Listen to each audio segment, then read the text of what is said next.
The thing about Tuesday closing shifts at a branch library is that they belong, in total, to you. Not in the romantic sense. I don't mean candlelight and silence, and the kind of peace people imagine when they imagine libraries. I mean you are the last one there, and the building becomes yours in the unromantic, logistical way a problem becomes yours when everyone else has gone home. The copier is yours. The twice-weekly patron complaint about the Wi-Fi password being too complicated is yours. The overhead light above periodicals that buzzes at a frequency below human hearing, but not, apparently, below Cooper's is yours. The loose weather strip on the rear exit that lets in a cold finger of October air from 9 until close is yours. Along with the sticky note you put there 4 Tuesdays ago that says, "Do not forget to order new weather strip," which you then forgot about for 4 Tuesdays running. I am Margaret Fenn, and I have been the branch manager of the Hollowick Public Library since the previous manager retired with a knee replacement and a retirement card, signed by 42 card catalog regulars, 8 part-time shelving staff, and 1 yellow Labrador retriever who had technically been forbidden under a previous policy and subsequently grandfathered in by unanimous vote of no one because nobody had wanted to be the one to tell me no. The library is a former bank building. It has the bones of a former bank, the high ceilings, the wide floor, the tall front windows that were put in to suggest prosperity rather than for any reason of utility. The previous manager converted it over a span of 22 years, from a dratty half-functional archive into a genuine branch with a proper children's corner, a periodicals section with 3 current subscriptions, a working copier on a service contract, a small meeting room that the Hollowick quilters use on the 2nd Thursday of every month, and a reference desk of which I am genuinely proud because the previous manager had the taste and the good sense to commission it in solid oak and not whatever composite material libraries have been installing since approximately 1990, which looks like a desk in the way that a costume looks like a person. I have been the manager for 9 years. In 9 years, I have hired 4 part-time shelvers and 1 part-time Saturday coordinator, who also handles the summer reading program and the monthly story time, and I have fired 1 person, on a Tuesday as it happens, at about this hour, for reasons I won't go into except to say that the library's donation box is locked for a reason, and the reason preceded my tenure. And I thought about it when I installed a better lock, and then did not think about it again. Tuesday closing routine takes approximately 40 minutes, if nothing goes wrong, and 60 if the copier decides to be what I privately call philosophical, which is a word I use when I mean that the copier is producing output that represents a personal interpretation of the document I asked it to copy rather than a faithful reproduction. On this particular Tuesday, nothing had gone wrong. The copier had been cooperative. The last patron had left at 7:50, which was ahead of schedule. I had locked the front, done the desk count, logged the day's notes, and was working through the last of the rich's cart when the feeling of the building changed. He has been coming to the library since he was 4 months old. He is 11 now. He has a bed behind the reference desk, a large square of orthopedic foam in a washable cover the color of library blue, which I bought specifically to match the carpet. Because I run a professional institution, and my dog sleeps in it, and those 2 facts can't coexist if you exercise some creativity. He greets patrons from his bed without getting up, unless they are under approximately 4 feet tall, at which point he stands with some effort and the whole arthritic, deliberate business of standing, and wags his tail once at them. He is, in the judgment of 11 years of patrons, a very good boy. He came from a breeder 2 counties over who had been producing working labs for 30 years, guide dogs, search dogs, hunting dogs, and the occasional family companion for people who understood that a working lab is a particular kind of animal, and were prepared for what that means in practice. His grandfather had been a guide dog in 3 cities over a 12-year career. His great-grandmother had been a search and rescue dog on a mountain rescue team in a state that has mountains worth rescuing people from, and had been credited in her operational record with 11 finds, 3 of which were survivable because of the time she found them rather than the time anyone else would have. Cooper himself was sold to me as a family companion, which was accurate. He had also, in the years since, become the kind of animal that the children's reading program kids argued about who got to sit next to, Chin, and the kind of animal that the Hollowick quilters brought biscuits for on the second Thursday of every month, and the kind of animal that the fire captain who once came in to donate a box of procedural manuals for the reference section had stopped and looked for a long moment on his way out and said, unprompted, "That is a serious dog," and then left. I had not thought at the time, ask him what he meant by serious. I had nodded, and he had gone, and I had not thought about it again until a Tuesday evening in October when I understood exactly what he had meant. He is also 77 pounds of animal that was domesticated from the wolf, roughly 15,000 years ago on a planet where everything large either eats or is eaten, and he has spent 11 years quietly watching every door that has opened in this building. Neither of these facts about him seemed particularly relevant to me on the Tuesday in October. When I was resolving the last of the returns, Carton Cooper was lying on the cart itself, which he is not supposed to do, has never been allowed to do, and does anyway when he judges that I am occupied enough not to notice immediately. And the lights went out. I had noticed, about 20 minutes, before the lights went out that Cooper had been doing the thing he does with the periodicals section. There is an overhead light above that section that buzzes. Not loudly enough for me to hear it, anyway, except as a very faint texture in the silence of the closed building. The kind of sound you only hear if the rest of the building is quiet enough. Hears it clearly. On days when it is buzzing more than usual, he orients toward it. He doesn't get up.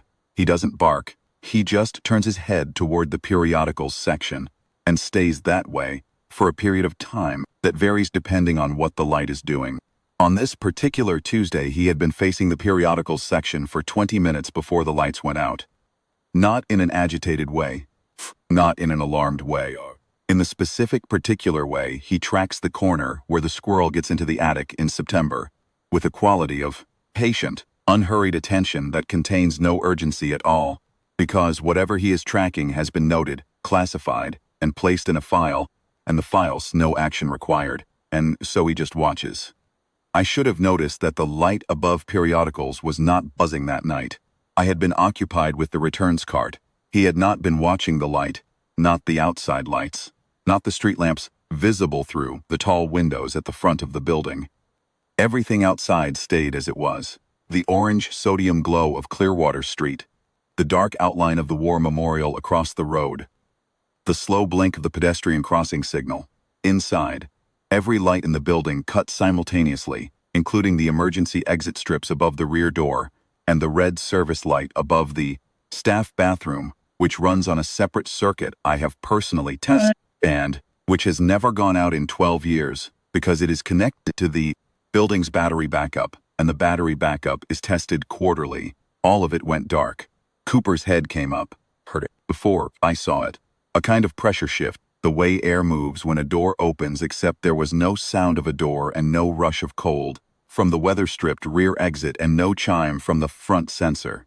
Just a pressure change, quiet and complete, and then 4 figures, standing in my library.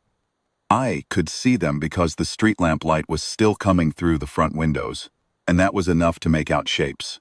Tall, slim past the point of normal variation, taint, wearing something that caught the orange light and held it wrong, like the material wasn't quite certain what it was supposed to do with photons. Their faces. I could make out faces. 2 of them turned toward me, were pale. Not winter pale, not fluorescent office pale. Pale like something that had been pale for much longer than a season. The one in front said, "You are the occupant of this structure." Not a question, a categorization. "Branch manager," I said. My voice came out steadier than I expected, which I noted with some detached part of my brain that seemed to be staying very calm, for reasons it hadn't explained to the rest of me yet. The library closes at 8. It's 8:14. We're closed. The figure processed this for a moment. "We are not patrons." "No," I said. "You're not." Cooper had not moved from the returns cart. He was lying with his chin on his front paws, which is his resting position, except his eyes were open and they were tracking the 4 figures the way he tracks the ceiling corner above periodicals when the squirrel gets into the attic in September. Not alarm. Something more specific than alarm. We are an advanced assessment unit, the lead figure said. We have come to evaluate the apex biological entity at the summit of your planet's predation hierarchy in advance of a scheduled arrival. We understand this to be the dominant predator. We wished to confirm its characteristics before the fleet calculates approach parameters. Down the book I was holding, a large print edition of a Patrick O'Brien novel, which I had been reselving for the third time this week, because someone kept pulling it from the shelf and not checking it out, and I looked at the 4 of them. You want to see the apex predator, I said. We wish to evaluate it, yes. Shh. Our instruments indicated this structure contains a high biological complexity reading we have cross-referenced with available literature on your planet's predation hierarchy. The literature, I said, translated survey materials, incomplete, contested in some estimates. It's quiet for a moment. The October draft from the weather-stripped exit touched the back of my neck. How did you get in? I said. Standard transit, the lead figure said, as though this were obvious. Through a wall. Through available dimensional geometry. The structure's physical arrangement was not an impediment. Cooper's tail moved once. Not a wag, precisely. More of a slow counterweight shift, the kind of movement he makes when he is resettling himself on a surface. Except he didn't resettle. He just let the tail touch down and come back up, and then lay still again. The second figure, the one directly to the lead figure's left, had gone very still. It was watching Cooper. I noticed this. I filed it for later. All right, I said. You're here to see the apex predator. To evaluate it, yes. Before the scheduled arrival. What scheduled arrival? The lead figure seemed to consider whether this was a relevant question for me to have. A preliminary contact fleet. 74 vessels. Standard classification and assessment protocol. Your planet has been on the monitoring list for some time. The survey literature suggests your dominant species is manageable, but there is a persistent anomaly in the biological complexity readings that the survey teams have been unable to satisfactorily categorize. We were sent ahead to resolve the anomaly before the fleet's arrival so that accurate approach parameters can be filed. I looked at the 4 of them. I looked at the one that had gone still while watching Cooper. And you want to see the apex predator, I said again. We are here to evaluate it, yes. Do you know what you're looking at, I said. The lead figure glanced at the returns cart. At Cooper. The quadruped, it said, appears to be a domestic comfort animal. We observed it on your monitoring feeds prior to entry. It has been in this structure on every recorded visit. Survey literature categorizes such animals as companion fauna, non-threatening, domesticated, and biologically insignificant by predation standards. The second figure still had not moved. It was still watching Cooper. Biologically insignificant, I said. By predation standards, yes. I leaned against the reference desk and crossed my arms. Not defensively. I wasn't frightened, which still surprises me when I think about it, though I have thought about it extensively since. I wasn't frightened because Cooper was not frightened. And in 11 years I have learned to treat his assessment of a situation as more reliable than my own first impression. Because his first impressions are operating on a completely different set of instruments than mine are. What does the survey literature say about Earth? I said. Deathworld classification, the lead figure said, with the particular flatness of something reading from a categorization system rather than expressing an opinion. Extreme gravitational index. Dense atmospheric composition, high ambient pathogen count, multi-apex predation environment, multiple species at the apex tier simultaneously, is statistically anomalous. Your planet has more apex tier predators than any other inhabited world in this survey region, by a factor of approximately 11. By a factor of 11, I said. Approximately, the survey teams have debated the categorization criteria. Some argue the definition of apex tier is being applied too broadly. Others argue the planet simply has more apex predators than should statistically be possible. The debate has not been resolved. How long has it been unresolved? A pause, approximately 40 of your years. Or shifted on the cart. He didn't stand up. He turned over, which on an 11-year-old lab with hip stiffness is a production. A slow, deliberate series of repetitions, each one accompanied by the soft sound of his weight redistributing on the foam of the cart's padded shelf. He ended up on his back with his legs in the air and his head turned to one side, looking at the ceiling. He looked, in this position, approximately as threatening as a bag of flour. The second figure made a sound. I can't reproduce it phonetically. It was somewhere between an intake of breath and a very short, very flat word in a language I don't have. It was not a sound of amusement. I want to be precise about that. I have heard people make sounds at Cooper that are sounds of amusement. The soft laugh when he does something. Dignified, the exhaled "ah" when he falls asleep in an inconvenient location. This was not that. This was the sound of something recalibrating. I looked at the second figure directly. What does the survey literature say about earth dogs? I said. Silence. Specifically, I said. What does it say about Canis lupus familiaris? Domesticated from the gray wolf.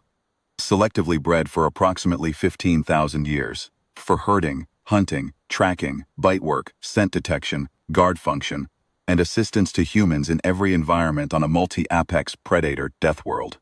The lead figure was still. The second figure was still. Third and fourth figures, which had been standing slightly to the rear, had moved. I hadn't noticed them move. They had. They were slightly further back than they had been, and slightly closer to each other. The survey literature, the lead figure said slowly, categorizes domestic companion fauna as biologically insignificant by predation standards, I said. Yes, you said. I heard you the first time. I reached over and scratched Cooper's belly. His tail started going, the full, slow metronome of it, back and forth, the way it does when he's warm and comfortable and being attended to. His eyes closed. He made the small groaning sound he makes when you hit the exact right spot, which is just forward of his left hip, which I know, because I have been hitting that exact spot for 11 years. The second figure took a step back. He's 11 years old, I said, still scratching. He has some hip stiffness. He's on a joint supplement twice a day, and he gets a slow, easy walk in the morning and a slightly longer one in the evening, and he sleeps on an orthopedic mat because the floor is hard and he's earned a soft place to sleep.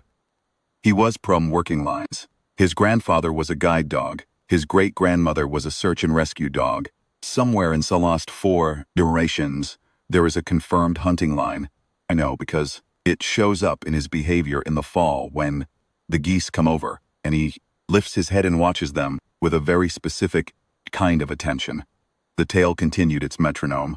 The groaning had stopped. Cooper's eyes were still closed. He weighs 77 pounds. He can smell a scent trail that is 3 days old.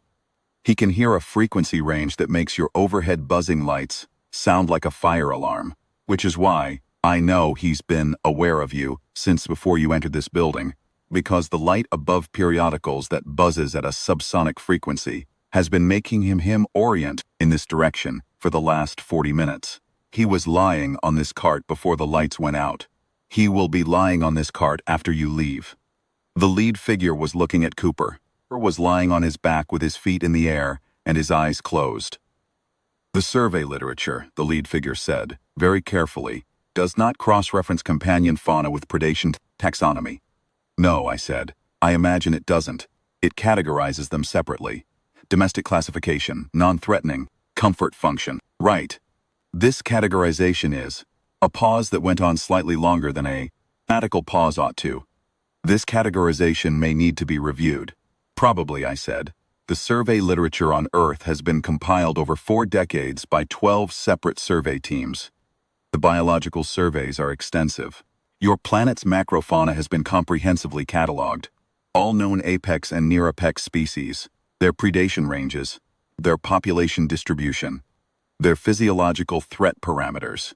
It is one of the most complete biological surveys in this region. It has a separate section for companion animals, I said. A separate classification band. Companion fauna are not assessed under the same criteria as wild fauna. The categorization logic is that domestication fundamentally alters the animal's threat profile, that a domesticated animal, regardless of its predatory ancestry, is by definition operating under the constraints of its domesticated role, non-threatening, comfort function. Who wrote that categorization logic? I said, a pause. It is a foundational assumption of the survey taxonomy, the lead figure said. It predates this survey region by some time. It is applied uniformly across all inhabited world assessments, but it was written by survey teams from planets that don't have Earth's predation file, I said. It was written by survey teams from planets with more standard predation environments. Planets where the apex predators can get domesticated, I said. The silence had a quality that I recognize from reference work. It's the quality of a gap being identified, the specific silence of someone realizing that a category they have been relying on was built for a different set of cases than the one in front of them. Cooper opened one eye. He looked at the lead figure. He closed it again. The second figure said something in that language I didn't have. The lead figure answered. The exchange was short, 5 or 6 sounds each. And then the second figure said something else that was 3 sounds and flat as a tabletop, and there was a silence after it that had a different quality than the silence before it. What did it say? I asked. The lead figure did not answer for a moment. Then, it said it recognized the animal's classification from an alternative survey source, a different survey team, one that operated in this region approximately 20 years ago and filed a report that was disputed. The primary survey team rejected the report on the grounds that it overcategorized Earth's companion fauna based on insufficient field observation and an observer who was described in the review board's findings as demonstrably shaken. I stopped scratching. Cooper's tail slowed but didn't stop. Demonstrably shaken, I said. The observer who filed the original field report had had a close encounter with an Earth companion animal during a preliminary site survey. The review board determined that this had compromised the observer's ability to make objective classifications. What kind of close encounter? Another pause. The observer entered a residential structure, the lead figure said. To conduct an assessment, there was a companion animal in the structure. The observer described the animal as, the translation is approximate, as something that knew. Report stated that the animal had looked at the observer the way that apex predators look at things they have already decided about. The review board felt this was anthropomorphization and methodological overreach. The report was filed as compromised, and the taxonomy was not amended. I looked at the 4 of them. At the second figure, which was still watching Cooper with an attention that I can only describe as careful. At the third and fourth, which had put perhaps another 6 inches of additional distance between themselves and the returns cart. What kind of companion animal? I said. Cat, the lead figure said. Specifically described as the translation is approximate, again, a tabby cat, resting on a window seat, looking at the observer. I nodded. I had not previously thought about what it would mean to have a cat look at you if you had never been looked at by a cat before. I thought about it now, briefly, and arrived at an appreciation for the review board's mistake. So the report was shelved, I said. Filed as compromised. The observer was reassigned. The companion fauna taxonomy was not amended. The primary survey classification, domestic, non-threatening comfort function, was confirmed. And now you're here, I said. We were sent to resolve the biological complexity anomaly. The readings from this structure have been flagging on the monitoring system for some time. Specifically, the lead figure looked at Cooper. Specifically, the anomalous reading has been consistent across every recorded visit by the quadruped to this structure. I looked down at Cooper. Cooper was asleep. Not pretending to be asleep, not performing sleepiness as a social signal, not resting his eyes while keeping one ear cocked. Asleep. Full tidal breathing, soft paw eyelid flickering asleep, the way he sleeps on a Tuesday evening after a quiet day in a warm building when nothing has alarmed him. He makes the instruments read wrong, I said. He makes the instruments read in a way we don't have a category for, the lead figure said. The domestic companion fauna band has a standard range. Everything we have documented on this planet that falls into the domestic companion fauna band reads within that range. Quadruped does not read within that range. Where does he read? The lead figure was quiet. What band does he read in? I said. Band we use for apex classification, it said. He reads in the apex tier band. He has always read in the apex tier band. The survey team has been arguing for 9 years about whether this represents a calibration error or a genuine anomalous reading, sent to observe directly and resolve the question. I scratched Cooper's belly again. His tail resumed its metronome. Is it resolved? I said. A silence that went on for a breath and a half. Yes, the lead figure said. The third figure said something. 4 sounds, flat. I didn't need a translation for the feeling of it, which was the feeling of someone saying something they had been thinking for a while and had finally decided to say. What did it say, I asked. It asked, the lead figure said, if the animal was representative of its type or exceptional. I thought about Cooper, about the 14 dogs I had known in my life before Cooper, and the 5 friends who had dogs, and the dozen or so regulars who brought their dogs to the library on the first Saturday of every month for our reading program, and the 3 that had been brought in on leashes and had immediately gone to Cooper's bed and curled up with him because they had apparently, collectively decided that the orthopedic mat was the safest place in the building. I thought about my neighbor Walter, 73, and has a black labrador named Harold, and how Harold had once spent 45 minutes lying at the base of the tree that the Harrisfield boy had climbed and gotten stuck in while Walter called the fire department, and how Harold had watched the boy the entire time with a stillness and a quality of attention that the fire captain had described afterward, prompted, as the most focused animal I have ever personally seen. I thought about a border collie I had once seen at the farmer's market, owned by a woman who ran a sheep operation 2 counties over, a medium-sized, compact, unremarkable-looking dog that was lying quietly under her table, apparently asleep, until the woman had looked across the market and said, very softly, "That hen's going to be trouble in a moment," and before the sentence was finished, the border collie was already on his feet and already moving in the exact direction of the hen, and had resolved the hen's situation in under 30 seconds, and was back under the table before most of the people nearby had registered that anything had occurred. The woman had not watched.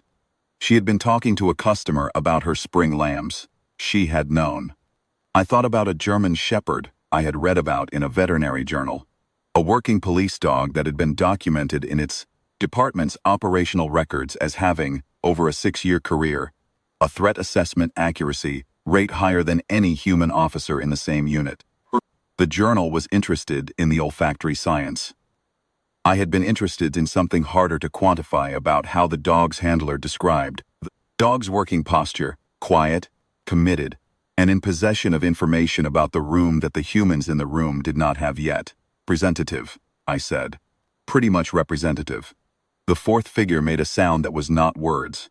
The 3rd figure answered it. The lead figure said something short to both of them, and there was a brief exchange in a language I couldn't follow, and then a silence. Planet, the lead figure said, has domesticated its apex predators. We've been doing it for about 15,000 years, yes. They live in your structures. In our houses, yes. Some of them sleep in our beds. And the survey literature has been categorizing them as comfort animals, I said. Domestic, non-threatening, yes, for 40 years. Yes. That settled, Cooper snored. A single, abbreviated, very soft snore, kind he does when he is in a deep sleep on his back. And gravity has got hold of his jowls in a way that makes the soft palate do something inelegant. His front paws were curled loosely in the air. His gray muzzle was tipped slightly to the right. The 4th figure made another sound. This one I could characterize. It was short, and it ended on a falling note, and it had the quality of a statement that doesn't leave room for argument. What did it say? I said. The lead figure seemed to be choosing its words. It said, the translation is approximate, it said. The review board was wrong about the observer who was shaken. I nodded. It also said, the lead figure continued, that the tabby cat on the window seat was, in retrospect, probably a reasonable thing to be shaken by. I looked at the 4 of them. The second one had not taken its eyes off Cooper since he'd turned over on the cart. The 3rd and 4th were standing close together, with a quality of stillness that I associate with people who are very aware of where the exits are. Can I ask a question? I said. Yes. The fleet, the 74 vessels, are they coming because you found a manageable planet? Because you thought it was manageable, and you're now revising that estimate. The lead figure was quiet for a moment. The fleet's parameters are calculated based on the survey classification data. Right, I said. You said you were sent to resolve the anomaly before the fleet calculates approach parameters. Yes. So the approach parameters haven't been finalized yet? No. So the fleet hasn't filed its approach? Not yet, no. They are awaiting our assessment. I unfolded my arms and put both hands flat on the reference desk, not aggressively. Just a neutral resting position. Something to do with my hands. What's your assessment going to say? I said. The lead figure looked at Cooper, breathed. His paws moved slightly in the particular twitching way. That means he is dreaming, and what he dreams about. I have never known except that it involves his paws moving, and his eyes moving under their lids, and sometimes a soft sound. That might be a word if dogs had words, which they don't, but you can see the shape of the thing anyway. The assessment, the lead figure said slowly, will note that the biological complexity anomaly has been resolved. Okay. It will note that the anomalous readings are accurate and not the result of calibration error. Okay. It will note that the domestic companion fauna taxonomy requires revision. That seems right, I said. It will note that the survey literature's categorization of Earth companion animals has been systematically incorrect for approximately 40 years, and that the observer whose report was filed as compromised was, in fact, observing accurately. I imagine that's going to be an uncomfortable thing to file. Yes, the lead figure said. It will be uncomfortable. What happens to the fleet? The lead figure looked at the second figure. The second figure said two sounds, flat, certain. The lead figure looked back at me. The fleet will recalculate, it said. Approach parameters are derived from survey classification data. If the classification data changes substantially, the approach parameters change. How substantially are we talking? The reclassification of Earth's companion fauna from domestic non-threatening to apex tier classification, the lead figure said, present the single largest upward revision of a planetary threat index in the survey system's 400-year operating history. I let that sit in the dark library for a moment. Outside, the pedestrian crossing signal blinked. The orange light of Clearwater Street came in through the tall windows and lay in long strips across the floor, across the reading tables, across the returns cart where Cooper was sleeping. His chest rose and fell, his paws twitched. The survey literature, I said, didn't account for the dogs. No, the lead figure said. The survey literature did not account for the dogs, or the cats. A pause.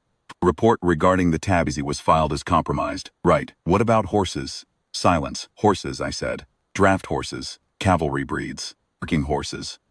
We've been domesticating those for about 5,000 or 6,000 years. They run at 60 kilometers an hour and weigh half a ton, and they were bred on the same planet as the dogs and the cats. Does the survey literature have a category for those? Silence with a different quality. There are equine entries in the survey literature, the lead figure said. They are categorized under large domestic work fauna. Non-threatening, I said.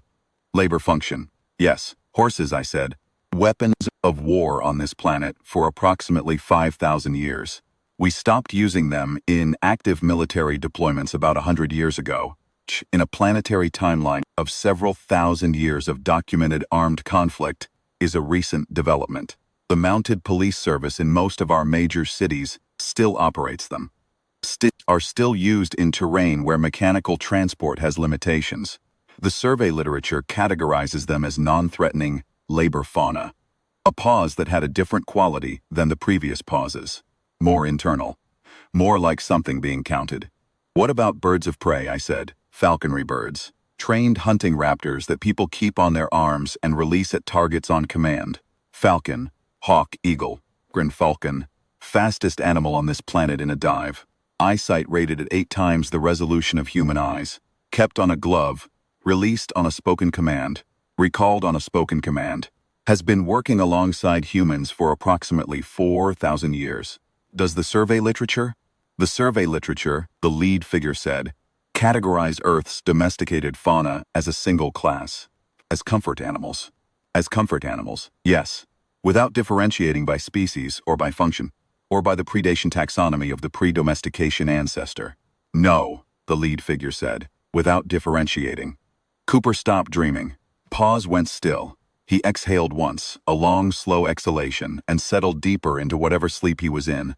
And the returns cart did not move under his weight because he is a large dog, and the cart is a solid piece of library equipment that has been used to heavy boxes of donated hardcovers for 12 years, and has not once complained. I think, I said, that the fleet should recalculate. Yes, the lead figure said. I think so too. There was a pause, not an awkward one, but a working one. The kind of pause where something is being done internally that requires a moment of external stillness. Then the lead figure said something to the others. The exchange was brief. The second figure said three things, each one with the quality of a point being made. The lead figure answered each one with a single sound. Third and fourth figures said nothing and did not move. The third figure said something to the fourth. A short exchange, both of them low, with the quality of a conversation that is happening in the background of another conversation. The fourth answered once.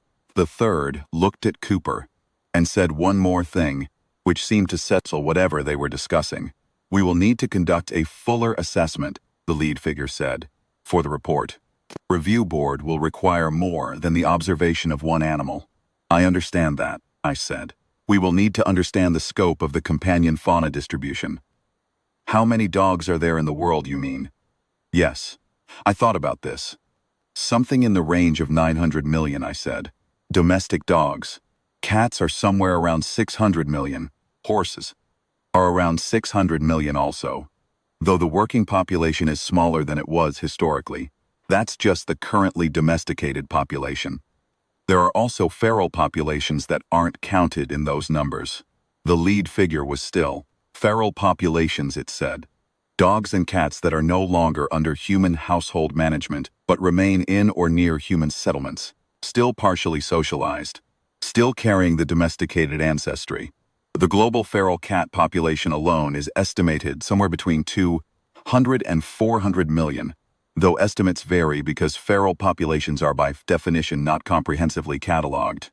So, the lead figure said slowly, the total companion fauna population, including feral populations, is approximately 2 billion probably.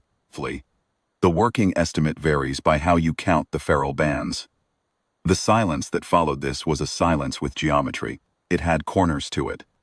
The second figure made a sound that was 3 syllables and went upward at the end, which I took as a question, and the lead figure answered it with a single word, and the second figure made the recalibrating sound again.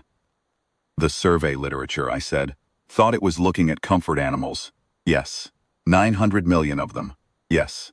On a planet with 11 times more apex predators than any other planet in the survey region. Yes. Bred from wolves. 15,000 years. Yes. I looked at the second figure. You recognized him from the beginning, I said. The other survey source. Compromised report. You knew what the reading meant. The second figure looked at me. Then it looked at Cooper. Then it looked back at me. It was the observer, it said. Its translator was rougher than the lead figures. The words came out with a texture to them, a slight drag, the way words come when the speaker is translating in real time rather than from a prepared feed. 20 years ago, on the preliminary survey, the cat on the window seat. The review board said you were shaken, I said. I was shaken, it said simply. I have been on 47 survey assignments. I have conducted close proximity assessments of 6 class predators on 6 different worlds, filed reports on 3 documented apex tier species and 2 provisional apex tier species, and 1 species that we subsequently reclassified to apex tier on the basis of additional data. I have seen large things and fast things and things with chemosensory ranges that make our detection instruments look like they're not even trying. It paused. The cat was sitting in a window, it said. It was an ordinary domestic cat. It was resting. It was not doing anything. It looked at me the way the cat knew exactly what I was, and had already decided that I was not interesting enough to address directly. I have had apex predators look at me. They look at you the way things look at prey. The cat did not look at me the way things look at prey. The cat looked at me the way a senior looks at something that has not yet understood its own position in the arrangement. The review board said this was anthropomorphization. They said I was projecting. They may have been correct about the anthropomorphization. They were not correct about the underlying observation. I nodded. I spent 20 years trying to get the taxonomy reviewed, it said. I filed 3 supplementary reports. each one escalating the concern. First was acknowledged and declined. The second was declined without acknowledgement. The third, a pause. The third was returned to me with a note indicating that further submissions on the topic of Earth companion fauna would be considered a performance duty concern. They told you to stop, I said. They told me to stop, yes. And I stopped because the survey system is what it is, and the review boards have authority over what gets filed and what gets marked, and I do not have a better system to work within than the one that exists. It looked at Cooper. I am glad we were sent. Are you going to be all right? I said. With the review board, when you file this. The second figure looked at me. The translator pause was longer than usual. The review board that marked my report as compromised, it said, will be reviewing a reclassification that confirms my original observation. The companion fauna taxonomy for Earth was wrong. The anomalous readings were accurate. The observer they called demonstrably shaken was demonstrably correct. The review board will file whatever it files, but the data will be in the record. It looked at Cooper again. It was always a cat on a window seat, it said quietly. 20 years and it was always a cat on a window seat. Cooper snored again, slightly longer this time, and then stopped and resumed his deep, tidal, unbothered breathing. The review board, I said, will not enjoy this report, the lead figure said. No, I said, probably not. The 40 years of filed survey data for Earth will need to be reviewed. The companion fauna entries, all of them. There are 11,400. And some entries covering Earth domestic companion fauna across the survey's full operating period. Every one of them filed under the domestic non-threatening comfort classification. 11,000 entries, I said. The survey covers a great many planets. Earth's companion fauna entries are not an unusually large set. They are, however, the only set that will require a complete reclassification, from domestic non-threatening comfort to apex tier. Yes. 11,000 entries. Yes. That's going to be a lot of paperwork, I said. The lead figure looked at me. I could not read its expression with any confidence. I had only been looking at its face for under an hour, and its face was built on different principles than human faces. But I had the sense of something that might, in a human, have been the particular expression you make when someone has said something that is both true and genuinely unwelcome. Yes, it said. It will be a great deal of paperwork. Cooper's dream resumed. His paws moved in their small, purposeful way, somewhere in whatever passes for dreaming in an 11-year-old yellow lab. Something was being pursued or called after or found, and his body was doing what bodies do when they dream about the things they know how to do. I straightened up and picked up the Patrick O'Brien novel again. Not to read it, just to have something in my hands. Something to return to the shelf in its proper place in the service of the principle that the library, even on a Tuesday, after closing time with the lights out and 4 extraterrestrial survey agents standing in the reference section, remains an organized and functional institution. I have a question, I said. Yes. When the fleet recalculates, what does recalculation look like? What changes?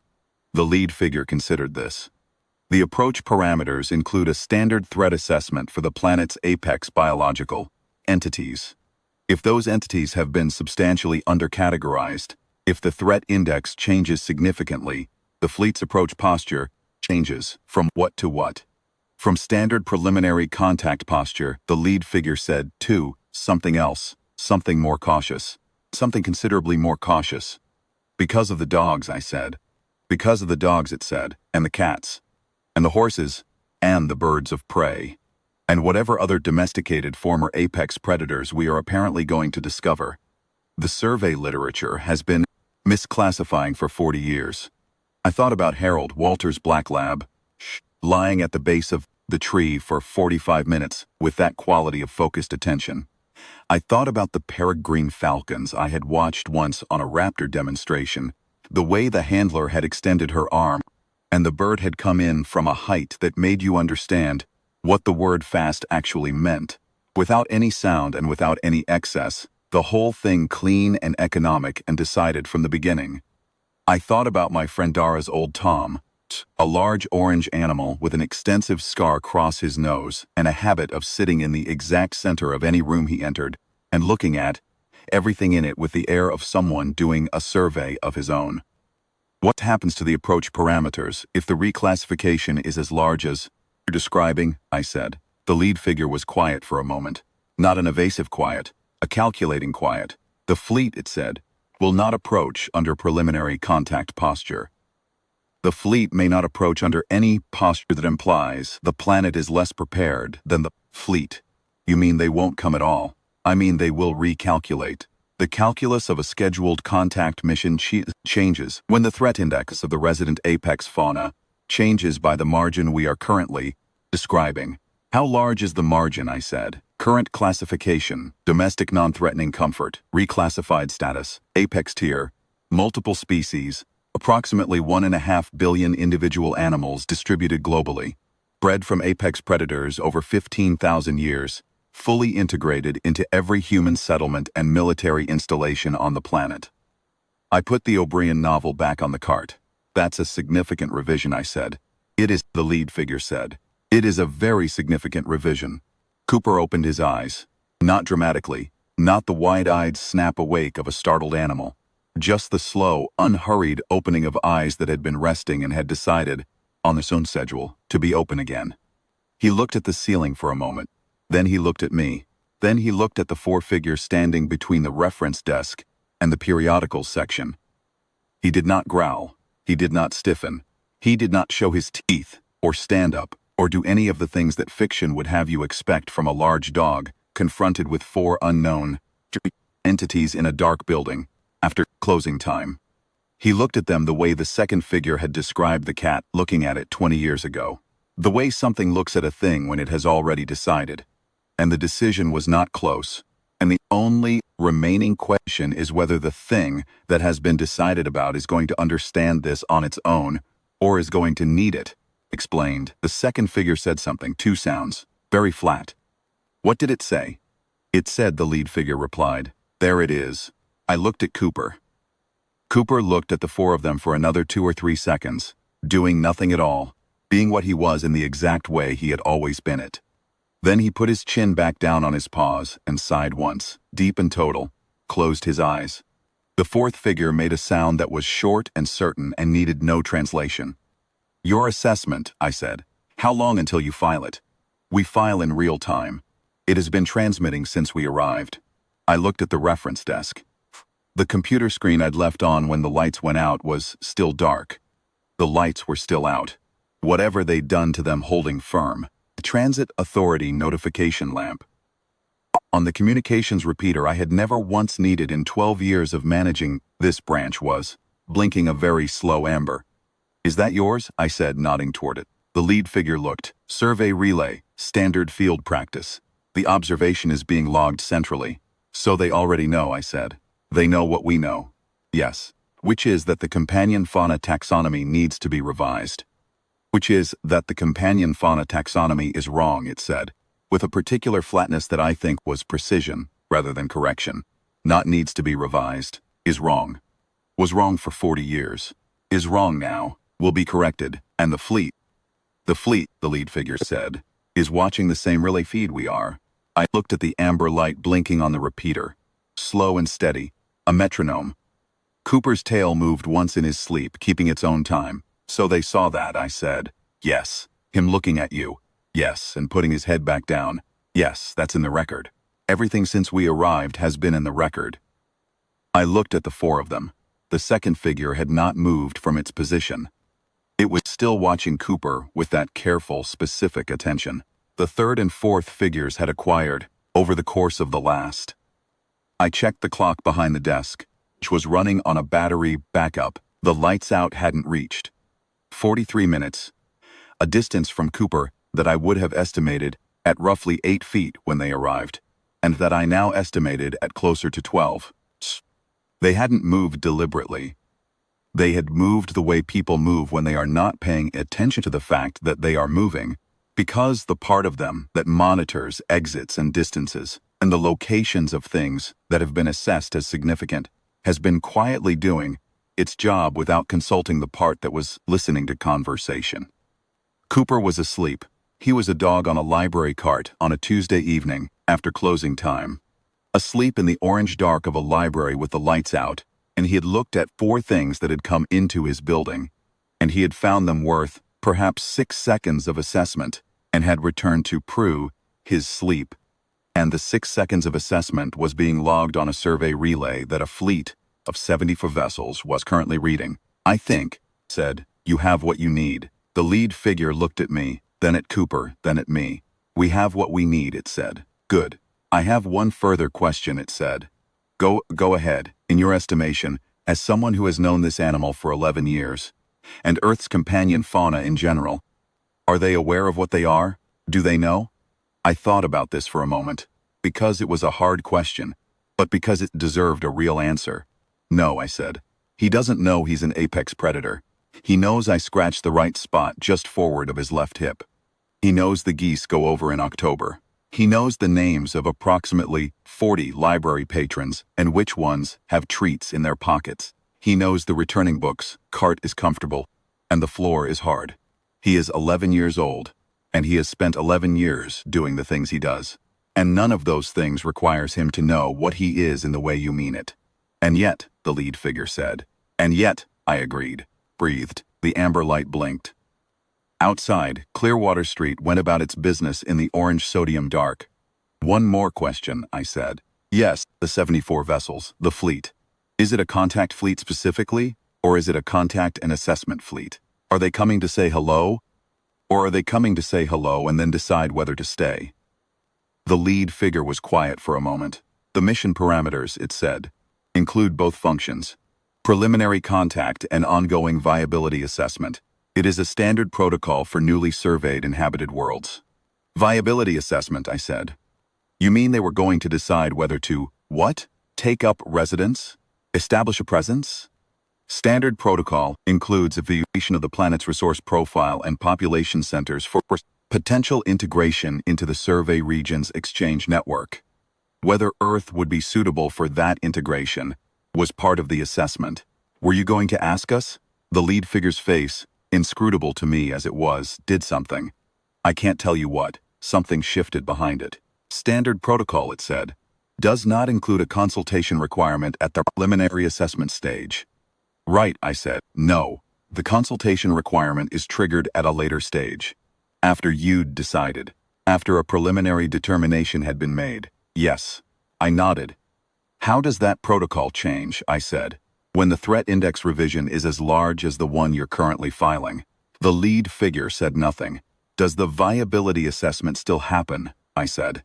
Does the exchange network evaluation still proceed on the same timeline with the same assumptions about the planet's manageability?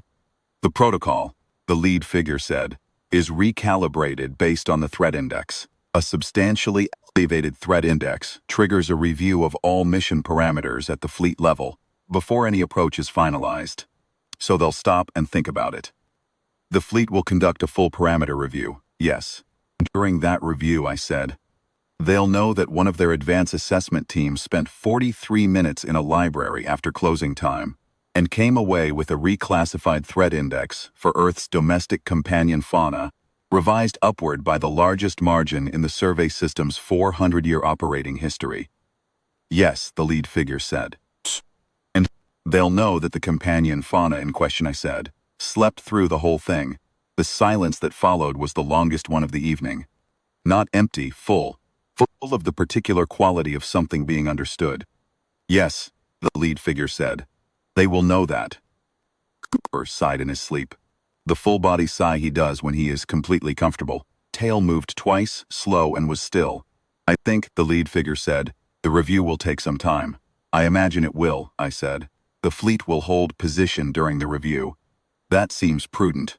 The review board will convene. The 40 years of survey data will be reassessed. The companion fauna taxonomy will be revised. The consultation requirement, a pause. Consultation requirement will likely be applied earlier than standard protocol specifies. You mean you'll ask, I said. We will ask, the lead figure said. Yes, that seems better, I said. Yes, it said, I think it is better. The 4 of them looked at Cooper for a moment. He was breathing and dreaming, and being an 11-year-old yellow lab on a library cart, and he was, as he had always been, entirely unimpressed with the significance of the moment. The lead figure did something with its hands. A gesture I didn't have a reference for, short and deliberate, that seemed to close something. The others did the same gesture, one after another. "Thank you," the lead figure said. "Time." And "for," it seemed to be choosing its words, "for the assessment." "Any time," I said. "The library opens at 9 on Wednesdays. We'll be here." The lead figure looked at me. "We know," it said. "He has been here every Wednesday since the monitoring began." They left the way they had come, without a door opening, without any sound I could attach to a direction, with only the same pressure shift in reverse, air settling back into a space it had been moved out of. One moment there were 4 pale figures in my library. The next moment there was just the orange light from Clearwater Street and Cooper on the turns cart, and the amber blink of the survey relay and the loose weather strip on the rear exit, letting in its thin, cold finger of October air. I stood at the reference desk for a moment. Then I went to the breaker panel in the staff room and reset it, which brought the lights back up. I put the Patrick O'Brien back on the shelf in its proper location. And I wrote weather strip on a fresh sticky note and put it next to the old weather strip sticky note on the rear exit door. Cooper got down from the returns cart. He did this the way he always does. Front feet first, then the back. With hips for his standard in practice in the last year. He walked to me and stood next to me while I put on my coat, and then he walked with me to the front door and waited while I set the alarm and turned, key in the lock. Outside, Clearwater Street was the same as it had been. The war memorial, the pedestrian crossing signal, the orange sodium light lying across everything in the flat, familiar way it does on any Tuesday evening in October in a town that has a library, a war memorial, and a crossing signal, and not much else to recommend it to the casual observer. Cooper walked beside me to the car. I opened the rear door, and he got in with some effort and settled on the blanket I keep on the back seat. And I drove home the way I always drive home. And he slept the way he always sleeps on the way home, which is immediately and completely. I did not hear from the Advanced Assessment Unit again. I did not hear from the fleet. The amber light on the communications repeater in the library was dark the next morning, when I opened up, and has been dark every morning since. What I did hear, about 8 months later, through the kind of back channel that governments use when they want to tell you something without officially telling you anything, was that there had been a scheduled contact mission, and that it had been placed under review, and that the review was ongoing. That certain parameters of the mission had been reassessed in light of new survey data. That a taxonomy revision of some significance was being processed through the relevant survey authorities. That the consultation timeline had been moved forward substantially. That Earth had been informed that it would be consulted. I thought about that for a while. About the lead figure saying "we will ask," and about the quality of certainty in its voice when it said it, the way something sounds when it has decided something and the decision is final. I didn't tell anyone at the library. There didn't seem to be a way to explain it that didn't require explaining all of it. And all of it is a long story. And most of it would require me to explain that my dog, who was, at that point, asleep under the reference desk with his gray muzzle on the carpet and his hips stretched out on the orthopedic mat, had been the direct cause of the largest upward revision of a planetary threat index in 400 years of survey history, is not a sentence that is easy to deliver with the right tone. Cooper is 12 now. He takes his joint supplement in the morning and in the evening, and he gets his walks, and he sleeps on his mat, and he comes to the library on Tuesdays and Wednesdays and Saturdays, and the first Friday of every month for the reading program, where the children sit on the carpet and read to him, and he listens with the patient, attentive quality he brings to everything. And the children think this is because he is a very good dog, which is correct. And they do not know about the other part, which is also correct. He is a particular favorite of a 7-year-old named Sophie, who reads to him from a picture book about a dog who goes to the moon, which is a book Cooper has now heard approximately 14 times across 14 reading Fridays, and which he treats with the same attentive calm he brings to every other book, which is to say he lies still, and his breathing is steady, and his eyes are soft and present. And if Sophie stops reading, he looks at her until she starts again. She told her mother that Cooper was the best listener. Her mother told me this at pickup. I agreed that he was. The survey relay on the communications repeater stayed dark for 4 months after that Tuesday, and then it lit up amber again. Just once, briefly, about 30 seconds, and then went dark again. I was alone in the building when it happened. I looked at it. Then I looked at Cooper, who was on his mat, and had lifted his head at the same moment, oriented toward the direction of the repeater, the specific quality of attention he brings to things that are in his frequency range, but not mine. He watched it for the 30 seconds it was on. When it went dark, he continued to watch the spot where it had been for perhaps another 15 seconds. Then he laid his head back down and sighed. I wrote it in the log. Tuesday morning, repeater lit amber, 30 seconds, extinguished. Cooper oriented during, no other observations. Building secure. I did not know then and do not know now who lit it or what it meant. I have my guesses. One of them involves the second figure, who had spent 20 years trying to get one report acknowledged, and who may have found, at the end of a process that took 4 months, a way to say something short and flat and certain across whatever distance the relay crosses.